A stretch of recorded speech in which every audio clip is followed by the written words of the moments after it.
আসসালামু আলাইকুম ওয়া রাহমাতুল্লাহি ওয়া বারাকাতুহু। ভালো আছেন সবাই? নাহমাদুহু ওয়া নুসাল্লি আলা রাসূলিহিল কারীম, আম্মা বা'দ। ফাউযু বিল্লাহি মিনাশ শাইতানির রাজীম।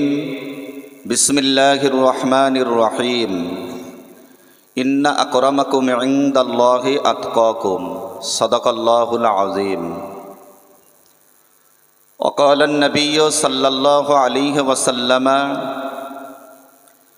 أحب الأعمال إلى الله أدومها وإن قل أو كما قال عليه السلام।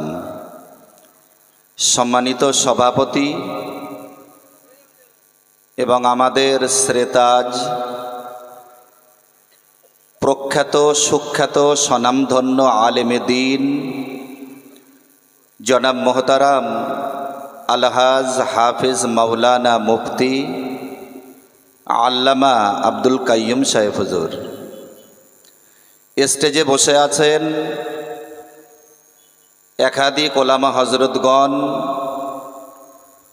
বিস্তীর্ণ এলাকা থেকে আগত সমাগত আলেম হাফেজ দিনদার ইমানদার আল্লাহওয়ালা সম্মানিত সুধী শ্রোতা মণ্ডলী, সকলকে আন্তরিক মোবারকবাদ জানিয়ে সংক্ষিপ্ত কয়েকটা কথা। আমাদের দেশে হবে সেই ছেলে কবে কথায় না বড় হয়ে কাজে বড় হবে। আওয়াজটা কি একটু জোরে হয়ে গেল বলে মনে হচ্ছে আপনাদের? মুখে হাসি বুকে বল তেজে ভরা মন, মানুষ হইতে হবে এই তার পণ। বিপদ আসিলে কাছে হও আগো আন, নাই কি শরীরে তব রক্ত মাংস প্রাণ। হাত পা সবারই আছে মিছে কেন ভয়, চেতনা রয়েছে যার সে কি পড়ে রয়। অসুবিধা হচ্ছে না তো?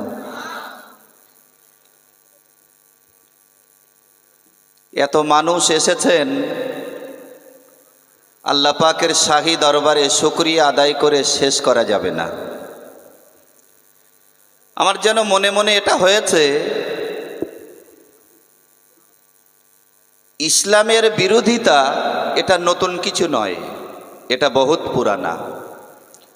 আল্লাহ পাক সূরা ইয়াসিনের ভিতরে বলেছেন, ইয়া হাসরাতান আলাল ইবাদ, বান্দার উপরে আফসোস, আমি এমন একটা নবী পাঠালাম না যে নবী উম্মাতের ধাক্কা খায়নি। বিশ্ব ভ্রাতৃত্বের আদি চিন্তানায়ক হযরত মুহাম্মদ সাল্লাল্লাহু আলাইহি ওয়াসাল্লাম, সন্দেহ আছে? জোরে বলেন। বিশ্ব ভ্রাতৃত্বের আদি চিন্তানায়ক, পৃষ্ঠপোষক, শান্তি প্রতিষ্ঠাকারী ও প্রচারকারী, যিনি ছিলেন মাতৃগর্ভে পিতৃহারা, তিনিই হলেন আমার নবী, আপনার নবী, বিশ্ব নবী, জগৎগুরু প্রফেট মুহাম্মদ সাল্লাল্লাহু আলাইহি ওয়াসাল্লাম। তার অনুসারী গোটা বিশ্বের মুসলিম জনগোষ্ঠী। পৃথিবীর ইতিহাস খুললে দেখা যায়, পৃথিবীতে যারাই বড় হয়েছে কোনো না কোনো দিক থেকেই তারা বাধাপ্রাপ্ত হয়েছে। জোরে বলেন। আপনাদের মনে আছে, আমি খুব ভালো জানি না, আমাদের প্রিয়জন আঞ্জুমানে ওয়াইজিনের সুদক্ষ সুচিন্তিত এবং বয়সে নবীন কিন্তু জ্ঞান প্রবীণ মোহতারাম আলহাজ মাওলানা মুফতি রজব আলী সাহেব হুজুর, তিনি জানেন মুফতি আব্দুল মাতিনী সাহেব হুজুর জানেন, আমাদের মুফতি সাহেব হুজুর। একটা সময়ে সম্ভবত আজ থেকে 22, সাড়ে 22, 23 বছর আগে ওই গোষ্ঠী থেকেই বসিরহাটের বড় মাওলানা আল্লামায়ে বাংলা রুহুল আমিন রহমাতুল্লাহি আলাইহি তাকে ছোট ছোট কথা বলে অনেকটাই সম্মানের হানি করতে চেয়েছিল। মুরব্বী মানুষ যারা তারা নিশ্চয়ই জানেন, যারা বসিরহাটের বড় মাওলানা আল্লামায়ে বাংলা রুহুল আমিন রহমাতুল্লাহি আলাইহি, তার মতো একজন মুফাসসির, মুহাদ্দিস, মুবাল্লিগ, ফুকাহাবিদ, এত বড় একজন জবরদস্তি আলেমকে নিকিরের ছেলে জমি বন্ধক রেখে খেয়েছে এমন একজন ব্যক্তিত্ব বলে নিন্দনীয় ভাষা প্রয়োগ করতে পারে, তারা সেই বসিরহাটের বড় মাওলানা আল্লামা হুজুরের অনুসারী এবং দাদা হুজুর পীর কেবলা রহমাতুল্লাহি আলাইহির অনুসারী সমাজের কোনো একজন খ্যাতনামা আলেমকে ছোট নজরে দেখতেই পারে।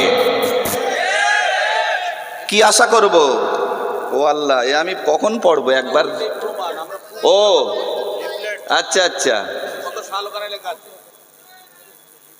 আল্লাহু আকবার, আল্লাহু আকবার। যাক, আমি যদি এটা একবার একটু পড়ে নিতে পারতাম, আপনাদেরকে শুনিয়ে দিতে পারতাম যেতে কি আছে। আসলে জেরক্স তো একটু ঝাপসা আসে অনেক সময়, পাশাপাশি অন্যের লেখা একবার পড়েও নিতে হয়।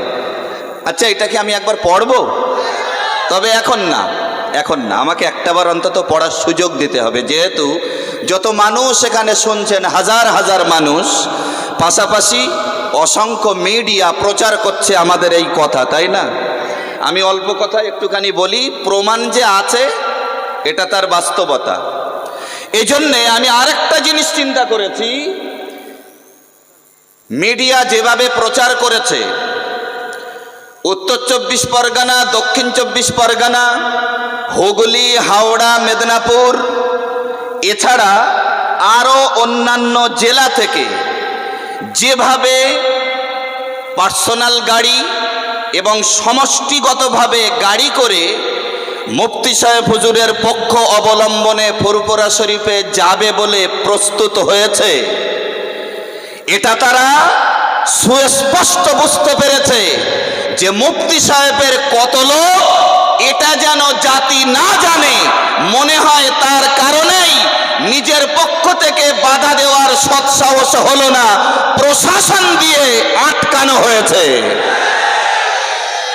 কিন্তু আল্লাহ যদি কাউকে উঁচু করেন, আল্লাহ যদি কারোর মাথা ধরে তোলেন,